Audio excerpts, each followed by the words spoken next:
And we kick off this evening with a look at the cinema. I'm not a complicated man. I like cinema. It's beautiful, beautiful cinema. Cinema history come to life. I found my solace in the small cinema I went to every Thursday night. I'm a professor of cinema. I go to the cinema for the stories. There was no competition between the cinema and seminar. I mean, it's not within the realm of conventional cinema. And now, here's Pace and Johnson with a cinema review.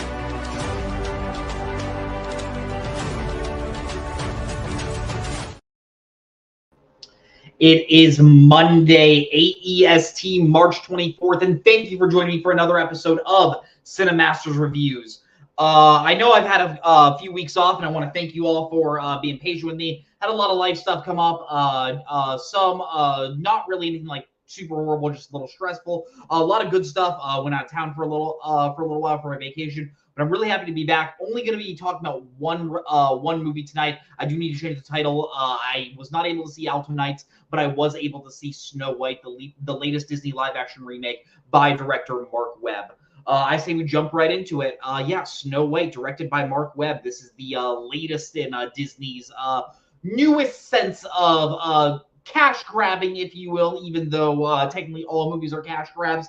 It is their latest attempt to like relive nostalgia in retelling these stories that they did in their animated form and retelling them for live action. And yeah, they are going back to the beginning with the first ever animated film that they ever made with Snow White. Snow White and the Seven Dwarfs. This one's just called Snow White.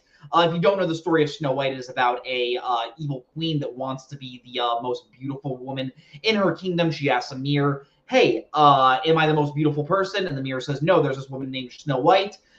She sends a huntsman to go and kill Snow White.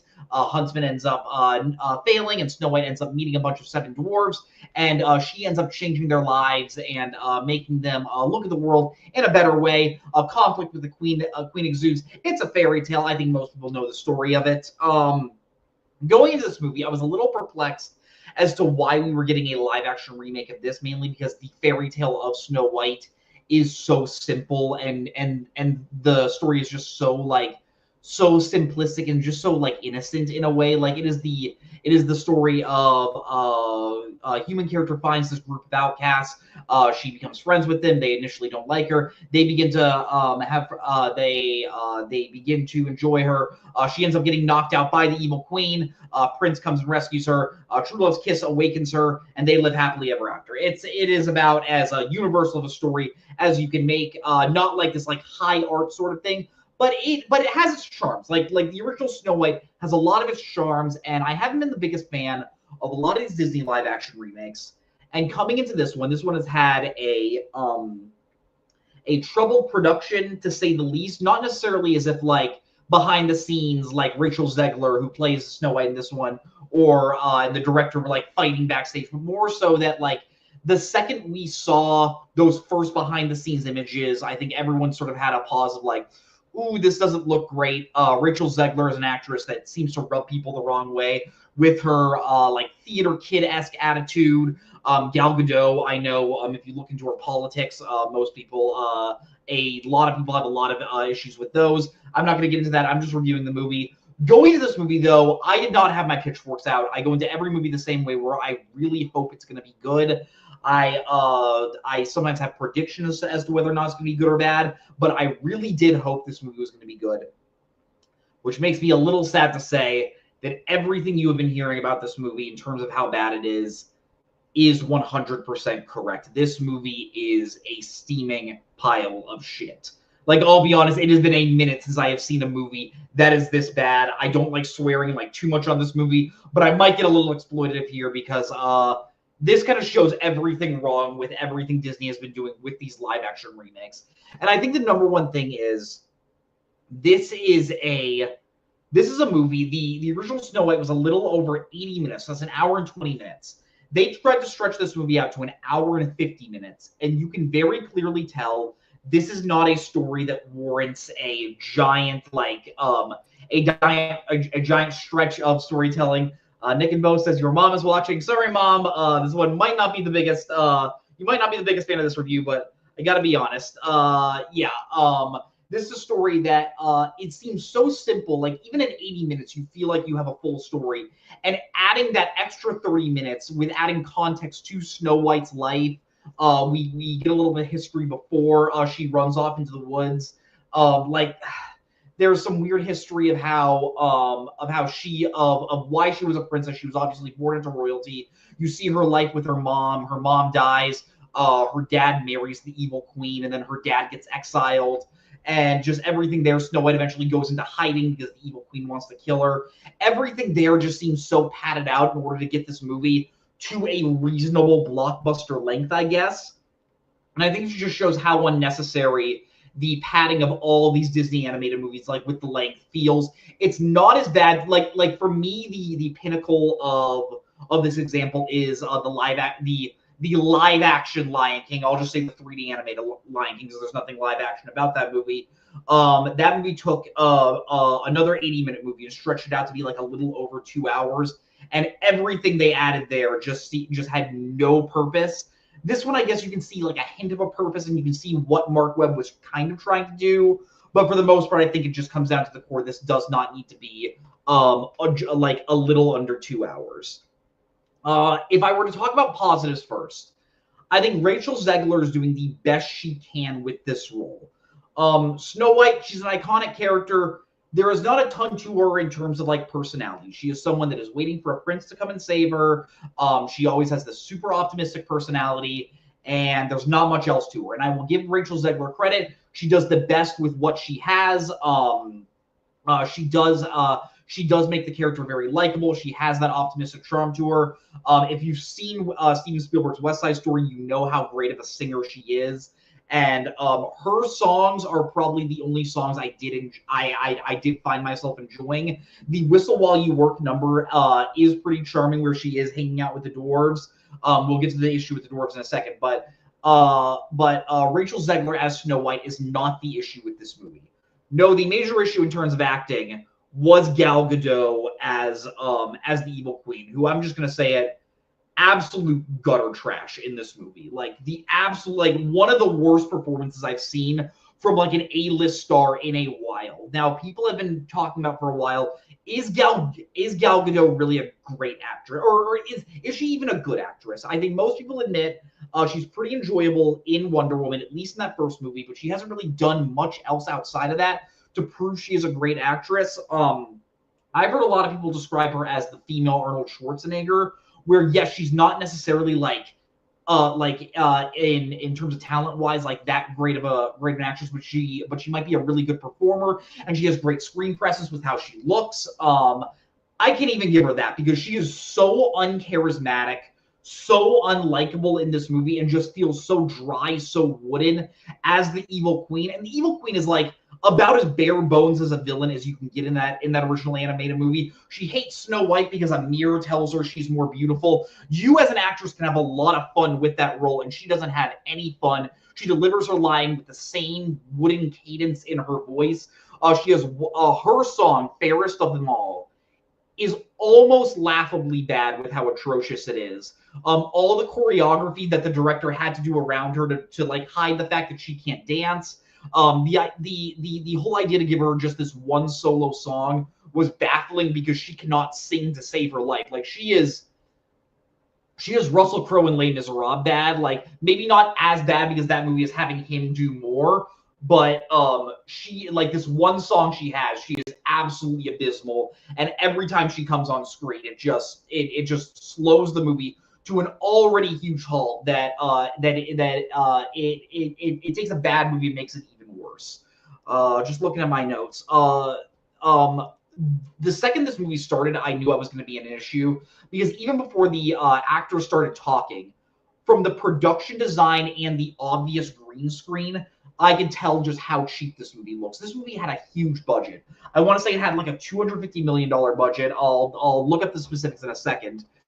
But I'm not sure if there were reshoots here that inflated that budget, because that budget did not show up on screen in terms of the quality, because you can very clearly tell every time the characters are standing in front of a green screen, it looks fake. It looks like super what's the word, dilapidated in terms of how like bright all the coloring is. Like a lot of people had this issue with Wicked where everything's just seems so oversaturated with the cinematography. It's 10 times worse here. Like I could not imagine. Like it felt like I was watching an ABC show. Like this seems like what I would expect like Once Upon a Time to look like. This is I just looked up the budget. This had a $240 to $270 million budget, and yeah, the fact that a movie like Dune Part 2 cost almost $100 million less than this is staggering, and just goes to show you that sometimes just throwing money at something isn't going to make it look good. Like, say what you will about the 2019 Lion King. At the very least, it looks fairly real. Like the green screen is done really, really well to make everything look realistic. 2016 is The Jungle Book. That is one of the live action remakes I actually like. It feels like you're out in the jungle. You at no points think you're actually out in the woods. All the animals are CGI and they look so out of place.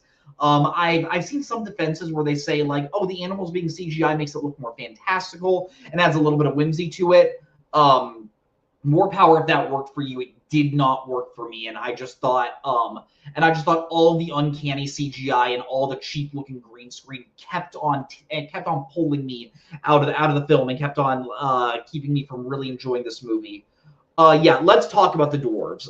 The second the dwarves entered in, I knew this movie was not going to be getting better because it went from looking like this cheap ABC show to a horror movie.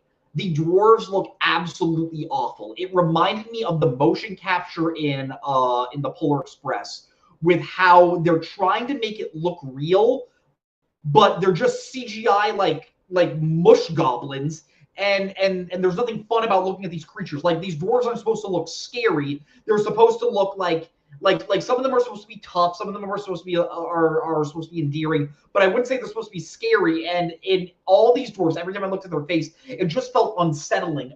Dopey in particular, the only dwarf without a beard, looks like, if you've ever seen it, if you remember like the mascot from Mad Magazine, that is what Dopey looked like. And it just looked like the weirdest thing, because that drawing is supposed to look kind of weird with like the kid with all the acne and stuff.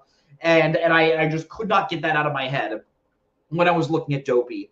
Yeah, and not only are the dwarves in this movie, there's a completely unnecessary group of characters that the prince ends up befriending. They're like these groups of bandits. Some of the actors that play these bandits are little people, and I didn't understand why they didn't just cast little people to play the dwarves. And I thought that was really stupid. Like, why do you add this whole entire other group of characters, but also the dwarves, and there's no real reason for these group of bandits to exist? I think you can clearly tell something happened in the script writing process, where maybe like certain test audience were like, oh, we don't like those bandits, so they cut certain scenes out.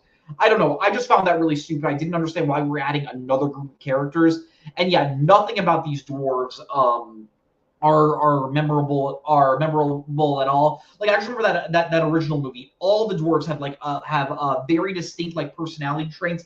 They're simple, but you remember them. Like, you remember Grumpy for being this giant grump. You remember Doc for being this really happy guy. You remember characters like Sneezy and Sleepy for doing exactly what their names say. Dopey is one of my favorites. He's this big dumb guy, but you just love him because he's just super charming and innocent.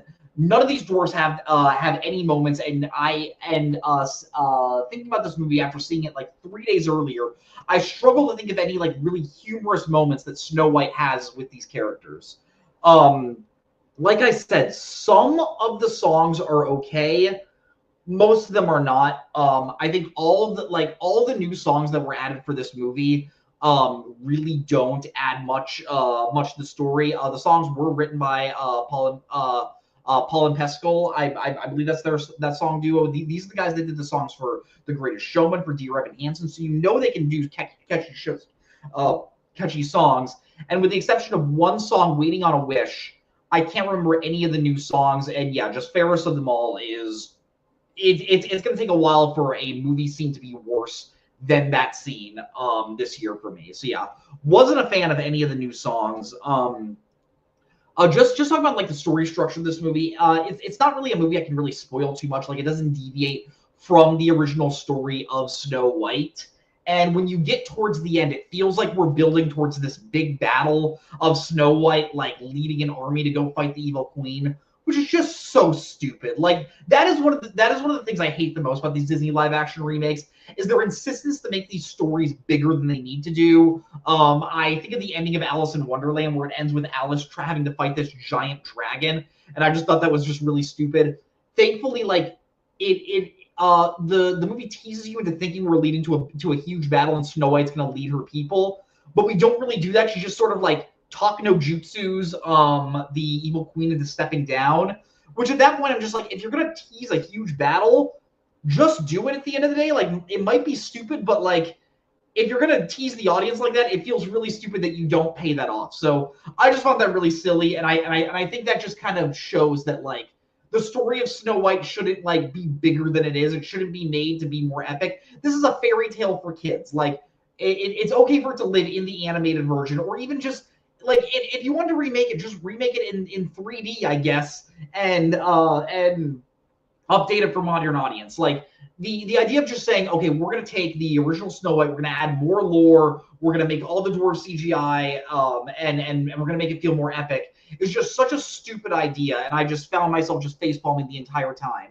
If I could just mention like one other good thing, Mark Webb is a talented director from a visual standpoint. There are some cool shots where I think he has the idea of color on film really down pat. He did that really well in 500 Days of Summer, which is a movie I personally still defend. But other than that, there's really nothing that impressive with this film. Hopefully, with this movie being such a train wreck, I hope we are at the end of the Disney live action remake fad. I saw this movie didn't do too well. I'm never someone that roots for movies to do poorly, but hopefully Disney finally gets the message that we might be getting a little sick of these live action remakes. It's funny because all the movies that I thought could have had good live action remakes, whether it's Treasure Planet or Atlantis, or even if they went balls to the wall with Hunchback of Notre Dame, it's either going to be awful or it's going to be really good. They decided to skip those and just go with all the classics that are already excellent in their animated form. Why do we need to see them live action? But yeah, this not doing too well, and Lilo and Stitch coming out in May. Maybe that movie's going to be good. I'm honestly not too sure about that. But hopefully we are at the end of Disney finally realizing that maybe this fad isn't going to get them the money that they're hoping, or the huge returns that they're hoping with their movies. If I were to review this movie on the scale of 0 to 10 videotapes, 0 being absolutely awful, 10 being excellent, yeah, I'm going low. I'm going to give it a painful 1.5 out of 10 videotapes. I think this was a really, really bad movie. Yes, there are a few positives, but when you have a main cast member like Gal Gadot, who is as bad as she is, the songs are memorable. The whole movie looks cheap. The dwarves look terrible. It just really shows that there really isn't anything that enjoyable. It's one of those movies where I just shamefully have to say, believe the anti-hype. It really is as bad as you've been hearing. And I wanted to see if I can find something that this movie does do well, and I really found myself struggling. Do not go see this movie. When it comes out on streaming and digital, don't even rent it. Like, there are so many other better movies that you can see, and you can easily give this one a hard skip.